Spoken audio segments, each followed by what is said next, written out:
Olá pessoal, iniciando mais um programa, hoje com o nosso cenário todo decorado já para Natal.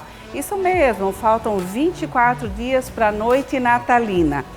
Nessa edição do programa nós vamos falar sobre árvores de Natal, mas nós vamos falar de árvores naturais. Que tal você substituir aí a sua árvore artificial por uma árvore natural? A Jenny vai mostrar algumas opções e também como decorar. Tem também uma matéria com a Cláudia Venturi e hoje ela vai falar sobre os benefícios da jabuticaba. Essa frutinha minúscula aí tem muitos nutrientes e ela dá saciedade também para o nosso organismo.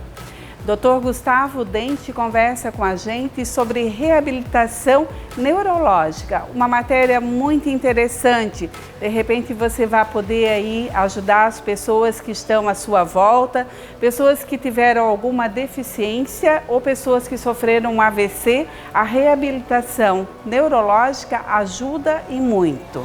E como é Natal, a gente não poderia falar daquele doce que é super apreciado agora nessa época, o panetone. Mas saber e conhecer o verdadeiro panetone são para poucos, hein, gente? Fermentação natural, receita italiana e ele é um entendedor do assunto, o chefe Júnior Ventura. Ele vai mostrar para a gente várias opções e como apreciar essa delícia. Esse é o programa Eu e Você. Vai, te acomoda aí no sofá e curte comigo essa edição. Reabilitação neurológica é um assunto super importante, principalmente para as crianças. Quando a criança é levada logo para a clínica para fazer a reabilitação, com certeza o resultado é excelente. Converso agora com o Dr. Gustavo Dente.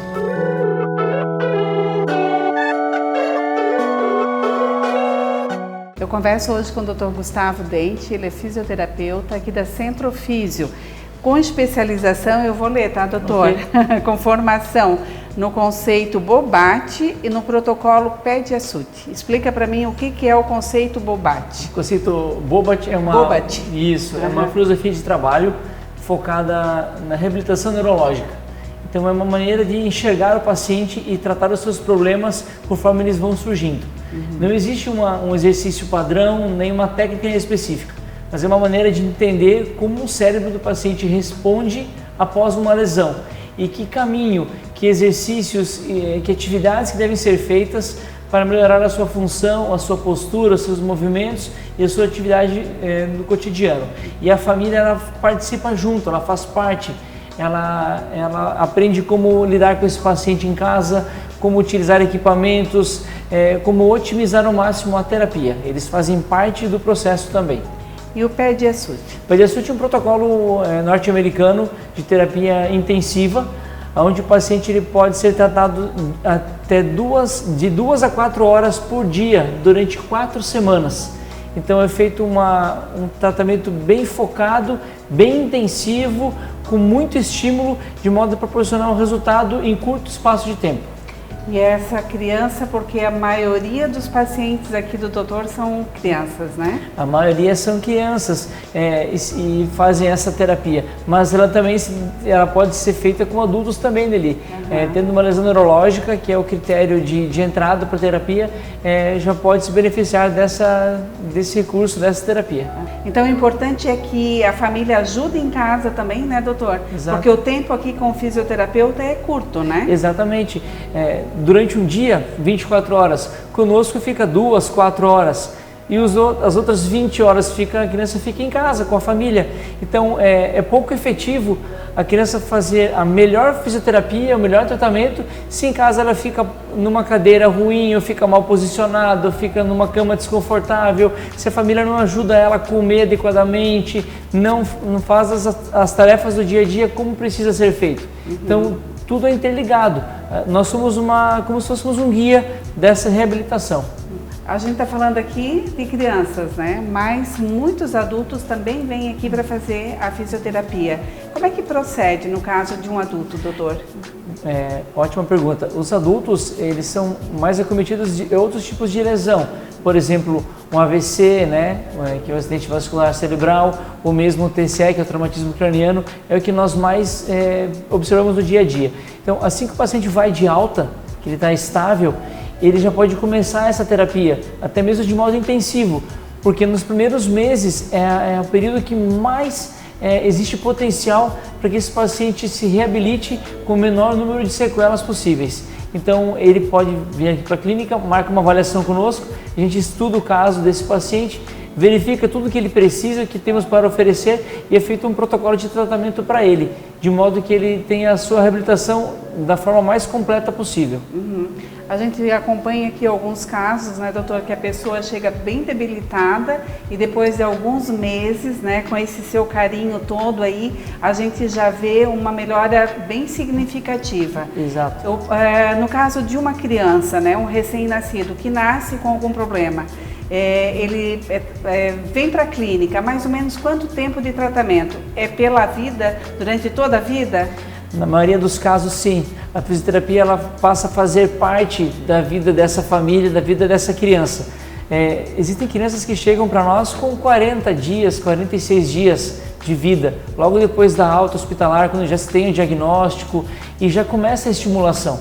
Então, existem crianças que nós tratamos, que eu já conheço, já acompanho a caminhada há 7, 8, 10 anos. Então, a gente passa a fazer parte da família, parte da caminhada dessa criança, dessa família como um todo, assim. E é interessante porque chega um certo momento em que a família entende que a fisioterapia não é mais do que apenas um clínico, é como se fosse um exercício, uma outra atividade que qualquer outra criança faz. Alguns jogam futebol, fazem karatê, fazem natação e algumas crianças fazem fisioterapia, porque a criança precisa de movimento, precisa se movimentar, independente como seja. É um exercício físico, é uma atividade física, sim, extracurricular, digamos assim. Dessa forma. Isso fica até um pouco mais leve para os pais também levarem a vida, que alguns associam muito a fisioterapia apenas como uma doença. E nem sempre as crianças que fazem fisioterapia, elas são doentes, elas têm uma condição de paralisia ou de alguma síndrome. Isso não é uma doença, é uma condição. Então a fisioterapia não pode ser vista como uma espécie de, como se fosse um castigo para os pais. É isso que a gente tem que desmistificar. Nós estamos ajudando na caminhada dessa criança. A gente, quando chegou, encontrou aqui uma menina muito querida, muito simpática, Tuane. Exato. A Tuane vem contigo já há mais ou menos 2 anos. 2 anos, exatamente. E qual é a terapia que tu aplicas aqui com ela? A Tuane conosco, ela faz o protocolo PediaSuite, tanto de forma intensiva, então ela vai fazer agora o segundo ciclo intensivo, que são 30 dias, que ela faz 2 horas por dia. E na época, quando ela não faz o intensivo, ela faz sessões de manutenção. São sessões semanais, 2 vezes por semana, durante 1 hora, semanalmente. Então ela faz para ir se reabilitando. E a Tuane, ela tem paralisia cerebral, que é quando a criança, por algum motivo, ainda até os primeiros anos de vida, tem alguma lesão cerebral. E isso é algo bem importante quando uma lesão dessa acontece, porque ela afeta a criança na sua fase mais rica, mais importante, que é quando ela está aprendendo tudo. Né? Então, essa criança ela tem um bloqueio na sua evolução. Então, ela precisa de estímulos de fora, estímulos externos, para que o seu corpo aprenda a se movimentar e que seu cérebro possa reagir e criar novas conexões e ela se desenvolver. Doutor Gustavo, então eu queria que o senhor deixasse agora uma mensagem final, né, para as pessoas que estão nos assistindo, que tem em casa uma criança ou um adulto, né, que tenha alguma limitação. Que recado que o doutor deixaria? Eu deixaria que as famílias não desistissem desse seu familiar, nunca acreditem nesse familiar, nessa criança, nesse adulto. Todos nós temos um potencial, basta que nós saibamos encontrá-lo e que a gente encontre o caminho para que a gente possa se desenvolver e achar a melhor terapia. As pessoas que têm alguma limitação, alguma deficiência, elas precisam da nossa ajuda e, acima de tudo, de muita oportunidade.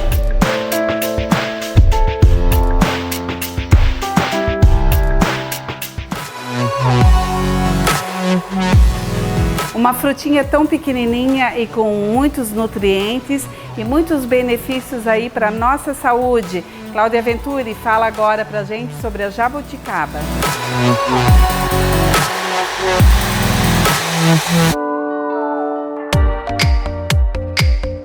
Olá, sou Cláudia Venturi, nutricionista, e hoje eu estou aqui no quintal da minha casa e eu acabei de colher aqui do ladinho uma porção de jabuticabas frescas, que também é uma fruta bastante típica dessa época do ano. A jabuticaba, ela tem essa corzinha arroxeada devido à presença de antocianinas, que são compostos bioativos bastante ricos dessa fruta, que permitem com que a gente tenha uma melhora do sistema imunológico, prevenção de radicais livres, prevenção de doenças cardiovasculares, dentre várias outras funções benéficas para o nosso organismo. Além disso, a jabuticaba ela é rica em nutrientes como ferro, magnésio, vitamina C, vitaminas do complexo B e também bastante rica em fibras. Uma curiosidade interessante é que boa parte desses nutrientes e dessas propriedades nutricionais estão presentes na casca da jabuticaba. Então a dica que eu dou é: procure consumir junto com a fruta a casca, ou se você por acaso não gosta, a gente pode aproveitar essa casca para fazer um suco, uma farinha ou adicionar em alguma outra preparação. Assim conseguimos ter o aproveitamento integral dela sem desperdiçar nenhum nutriente. Como eu acabei de citar, a gente colheu a fruta aqui no quintal da nossa casa. Então, como percebe-se, é uma fruta de fácil cultivo, o que permite que a gente consiga ter um acesso à versão orgânica dessa fruta de forma mais fácil. Então, a gente teria menos prejuízo por questão dos agrotóxicos e aí a gente consegue consumir essa casca de forma mais tranquila, com mais segurança e mais benefício nutricional. Uma outra forma também bastante comum de aproveitar a casca da jabuticaba é na forma de chá. Nessa época do ano a gente acaba não consumindo muito chá, mas nada impede de fazer o chá e consumir da forma gelada, que também vai ter muito benefício nutricional. Então aproveite por ser uma fruta barata, de fácil acesso, de fácil cultivo e inclua nesse período do ano que o nosso corpo agradece.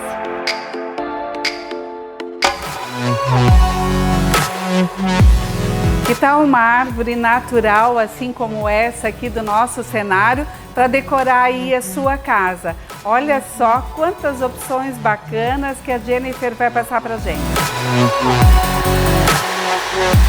We wish you a Merry Christmas. We wish you a Merry Christmas. Seja ele pequeno, como esse que a Jenny está segurando, ou seja ele grande. O pequeno você pode estar colocando numa sala de estar, em cima de um aparador, ou até mesmo no escritório, que vai ficar bonito. Mas ele não pode faltar, gente. É o nosso tradicional pinheiro, a nossa árvore de Natal.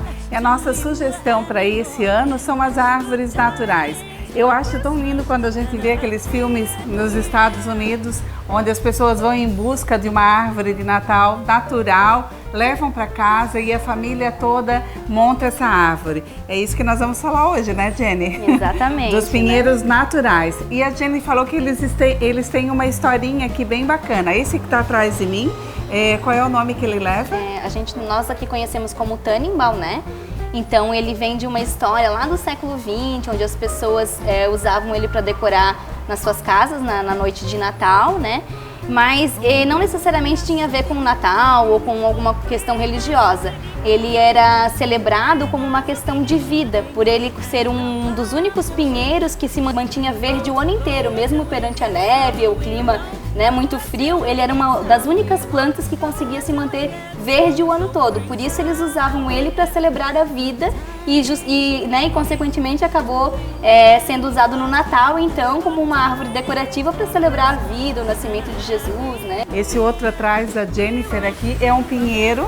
Isso, também, que é bastante conhecido, só que ele não é um pinheiro tradicional, né? Exatamente. Esse aqui é uma caizuca, né? Que é um pinheiro ornamental muito utilizado na nossa região, que se adapta muito fácil aqui no nosso clima, né? E muitas pessoas têm ele em casa, no seu jardim, em vasos, na piscina, né? Então é uma planta que se adapta muito bem e aqui a gente colocou ele como uma opção para estar usando essa planta que a gente já tem em casa ou que a gente gostaria de ter, né? Então que pode ser aproveitada depois do Natal para ornamentar na sua casa como uma opção de árvore de Natal decorada daí, né? As duas aqui estão dentro de vasos, elas estão plantadas, né? E acabou o Natal, gente, ela vai durar aí o ano inteiro pro próximo Natal de novo. Mas para isso precisa de uma dica, né, Jennifer? Qual que seria a dica que você dá? A dúvida de muitas pessoas que chegam aqui na loja é de como fazer para manter essa árvore viva até o Natal. Porque muitas vezes acaba que quando chega na noite de Natal a árvore já está seca, né? Então, o nosso intuito aqui é oferecer árvores que sejam vivas, que estejam plantadas e orientar as pessoas para que elas consigam manter essa árvore viva até depois do Natal, para depois poder cultivar ela, né? Então, assim, ó, existem 3 elementos que são fundamentais para que isso possa acontecer, que são a água, né, o alimento e a luz. Então, assim, as plantas, elas são seres vivos como nós. E elas precisam desses 3 elementos, assim como a gente, para poder sobreviver, né? Então, assim... A quantidade de água, qual que seria, Jennifer? Então, a quantidade de água não é uma regra. Então, a gente costuma dizer que é o dedômetro. Coloca o dedo, né? Se sair seco, é porque está precisando de água. Se sair úmido, exatamente, é porque não está precisando. Às vezes a gente acaba exagera e acaba matando por excesso. Então, assim, por que não dá para dizer uma regra? Porque se a pessoa colocar num vaso de cerâmica, ele absorve mais água, vai ter que molhar mais. Se a pessoa tem ele num vaso de plástico, ele retém água, então tem que molhar menos. Se a pessoa tem num lugar, numa sala que é muito quente, que vai pegar sol, vai molhar mais. Então é muito relativo, por isso que não dá para ter uma regra. Mas é muito fácil de saber, com essa questão de sentir o que a planta precisa, né? Aí ali a gente consegue ter uma média de rega, né? Alimentação, qual seria? Alimentação, a gente diz um adubo, uma nutrição para essa planta nesse tempo que ela fica dentro do ambiente, digamos, né? Então, se a gente for replantar ela para um vaso maior, colocar humus de minhoca, ou se a gente for manter ela nesse vaso mesmo, que ela vem das lojas, né? Que ela geralmente a gente pode manter no plástico e depois, então, que sair, que terminar o Natal, tá replantando, né? Adubar com um adubo líquido, que daí na hora de a gente regar, a gente bota um adubinho na própria água e já rega ela com a água, com o adubo, né? E funciona, tá, gente? Porque outro dia eu vim aqui pra Jenny falando da minha planta não tá com uma cara legal, acho que ela tá dodói. E a Jenny me deu aí esse adubinho, eu misturei com água ali, 1 litro de água, e ela, nossa, ela tá muito verde, muito bonita. Funciona para valer para todas as plantas, essa regrinha, uma regrinha básica, né? Isso, exatamente. E fundamental também, gente, não corte a árvore. Tem gente que vai lá no jardim essa época e corta fora, né? Tira ela com a raiz, coloca ela num vaso, né, Jennifer? Porque muita gente tem ela no jardim, principalmente essa aqui atrás, né? Isso, E se a gente manter ela no vaso, depois a gente pode usar no próximo ano a mesma árvore, né? E se tu cortar, ela vai naturalmente vai secar, né? Isso, exatamente. Essa decoração feita aqui atrás, ela é uma decoração mais tradicional, que relembra um pouquinho aí da nossa época de infância, né, Jennifer? Sim, o Tannenbaum é um pinheiro que se usava há muitos anos, né? Então é um pinheiro que já é bem tradicional, né? Nossa região aqui é de alemãs, né? Então é uma árvore que veio da Alemanha, né? Antigamente, né, as pessoas decoravam elas com algodão e velas, né? Então a gente trouxe uma decoração um pouquinho mais moderna, mais contemporânea, mas que se mantém nas tradições, né, de antigamente. Né? Nunca esquecer de colocar um pisca, porque ele dá vida, ele vai iluminar aí a sua árvore. Aqui atrás a gente tem uma caizuca, é isso? E com uma decoração super linda. Essa é a árvore que eu amo, assim, esses tons aqui combinam bem com a minha sala. Eu já disse pra Jenny que eu acho que eu vou levar ela lá pra casa, prontinha. Aqui foi inspirado realmente nos tons mais modernos, né, mais modernos, né? A gente fez uma decoração um pouco mais moderna, né? Que combina mais com o dia a dia de hoje, com o que as pessoas estão acostumadas a comprar e ter de enfeites em casa, utilizando uma árvore que a pessoa também pode ter na sua casa já, ou que ela pode aproveitar depois no seu jardim, que é uma árvore belíssima que vai dar super certo também.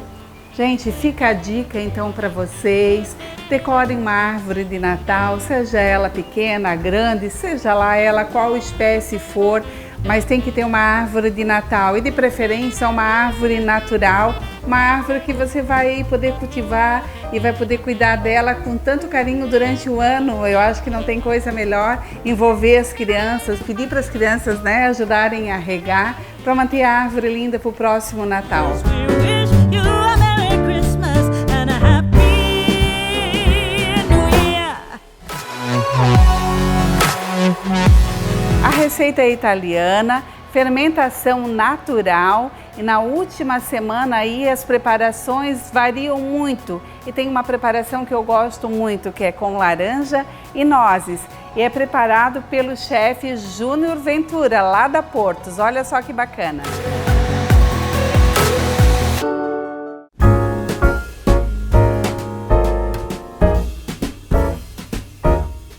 Bolo natalino é sim conhecido o panetone, não só no Brasil, mas no mundo inteiro. Só que ele tem uma historinha muito engraçada e quem vai contar pra gente essa história é o Júnior Ventura aqui da Portos. Que história é essa, Júnior? Conta pra gente. Foi para agradar alguém, é isso? Então, Nelly, a história do panetone é um bocado engraçada, assim, porque hoje em dia é um bolo conhecido mundialmente e a gente esquece as origens dele. Sim. Né? Para já rezam várias lendas, né? Mas a mais aceita ou a mais romântica é que existia um padeiro na cidade de Milão, em norte de Itália, e ele trabalhava numa padaria do sogro dele. Quer dizer, não era do futuro sogro. E ele era apaixonado pela filha do patrão e ele um dia fez um bolo para agradar o patrão.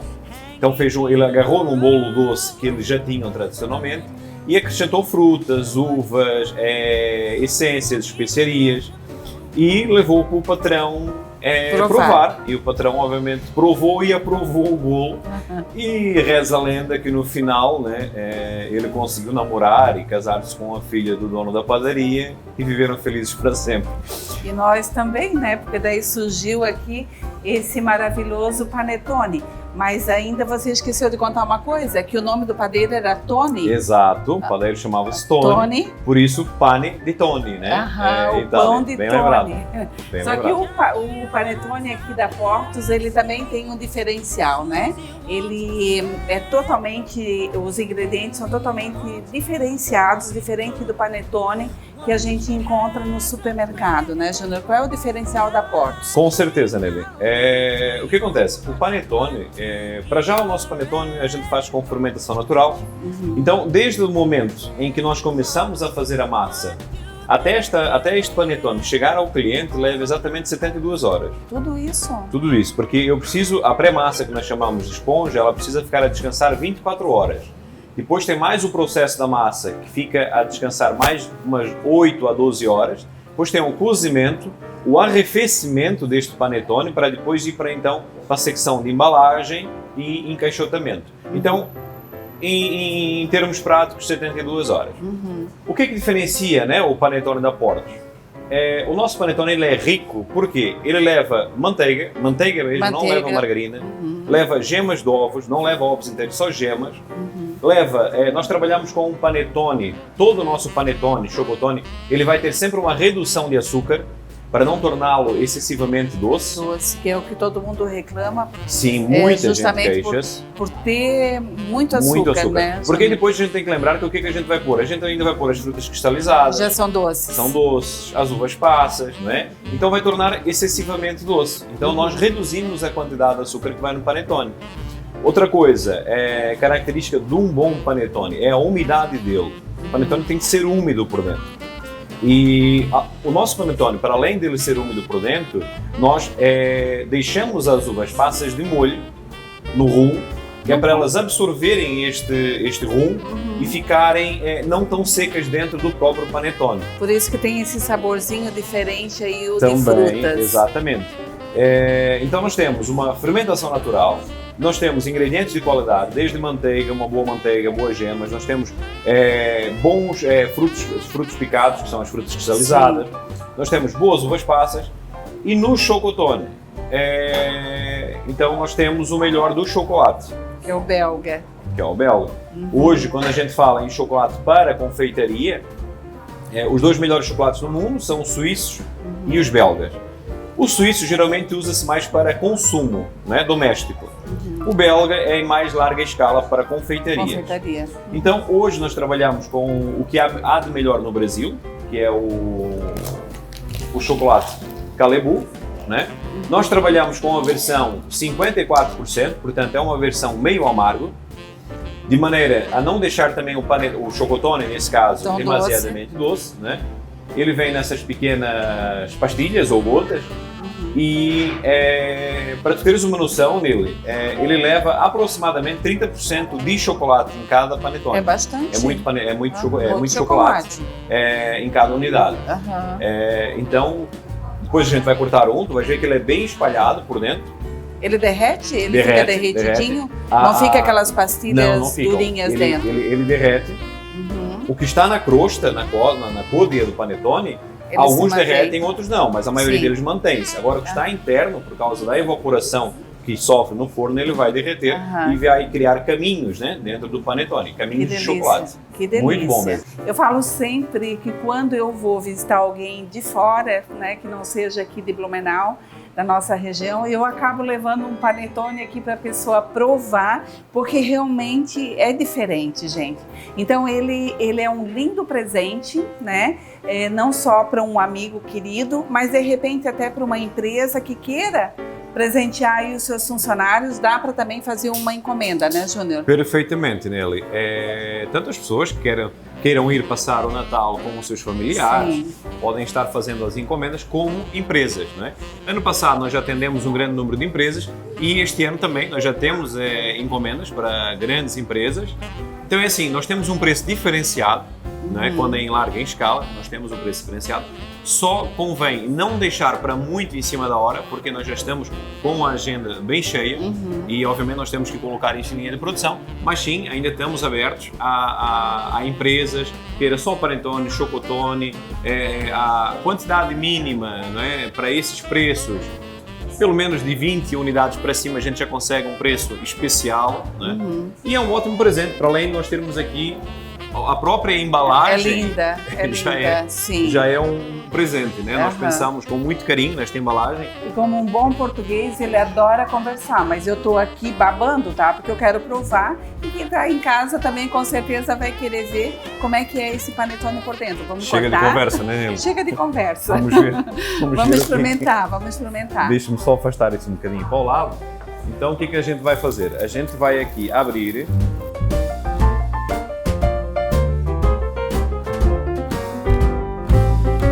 Eu queria saber uma coisa. Eu normalmente faço e eu não sei se isso é certo. Quando eu abro o panetone, eu tiro toda a embalagem para colocar na mesa. Perfeito. Isso é certo ou é errado? Eu estou perdendo a qualidade do panetone? Nele, certo e errado não existe. A gente faz como a gente se sente melhor. O que acontece? Esta forma ela tem dois motivos de estar aqui. Um é para a gente pôr o panetone dentro e cozê-lo, não é? Como ele é uma massa mole, para ele não se abaixar. A segunda funcionalidade desta forma é assim manter a umidade. Lembrando que nós temos gordura nesta forma, que é a própria gordura da manteiga que está dentro do panetone. Isso vai ajudar a manter o panetone úmido. Entendi. Apesar que o plástico eu vou pôr por fora também ajuda. Protege. Mas eu diria que nós temos uma dupla proteção. Então se a pessoa não vai consumir o panetone todo à mesma altura, eu recomendo deixar o papel. Que é muito difícil a gente colocar um panetone desse na mesa e a gente não vai guardar com certeza. Acaba consumindo tudo. Vamos abrir? Vamos, sim senhora. Então vamos cortar. Vou cortá-lo ao meio para que a gente consiga vê-lo melhor. Repare que ele é extremamente macio, ele não causa resistência ao cortar. Ai, que lindo. Então vamos abrir aqui para a câmara. Nós temos uma quantidade, reparem que nós temos uma quantidade proporcional de uvas passas. Fruta é sempre um pouco menos. Repara na umidade deste panetone. Ele é muito úmido. E depois cheira muito bem. E nele, uma coisa que é muito importante no panetone, deixa-me cortar aqui que é para conseguir te mostrar. Quando a gente corta o panetone e a gente puxa, ele tem que fazer isso aqui. Tá vendo? Entendi. Ele tem que soltar essas tiras de panetone. Isso significa que o panetone está o quê? Está úmido, ele foi bem amassado, é uma massa de qualidade. Vamos cortar o de chocolate? Deixa-me pôr este aqui. Eu vou comendo isso aqui. Então agora a gente vai abrir um de chocolate. Sabes que o de chocolate já foi uma invenção bem posterior, né? Mesmo? Sim, uma invenção já no século XX, né? Que resolveram então fazer esse panetone com chocolate. A faca já dá para ver. Sim, o reparem. Chocolate. A faca já está completamente com chocolate. Ai, que delícia. Então aqui nós temos o chocotone. Reparem outra vez, as gotas de chocolate, elas acabam por derreter-se dentro do panetone, não é? e um pouco vai alojando-se na parte baixa do panetone, outras ficam na parte de cima, inclusive na crosta, né? Então é um panetone também extremamente úmido, né? É um panetone, lembrando, ele não é excessivamente doce, então você consegue comer uma fatia deste panetone ou deste chocotone e não vai sentir excesso de açúcar em hipótese nenhuma, justamente por causa desses cuidados que nós temos. Júnior, esse é o panetone aqui da Portos. Faz um convite então para as pessoas virem aqui degustar, sempre tem degustação, né? Aqui no balcão sempre tem degustação. Vale a pena provar, vale a pena presentear e faz um convite para as pessoas então. Faça o seguinte, então um cliente amigo na Portos, independente de qual loja for, se você estiver no litoral, em Balneário Camboriú, se estiver no centro nós temos no Shopping Neumarkt, se estiver aqui na Vila Nova nós temos então aqui na Vila Nova. Nessas lojas tem sempre degustação, seja de panetone, seja de chocotone, que você pode experimentar o produto então antes de comprá-lo, né? Nós temos essas duas opções disponíveis sempre nas 3 lojas e eu tenho certeza que alguma delas vai agradar a si. Fica aí a dica então do Júnior aqui da Portos.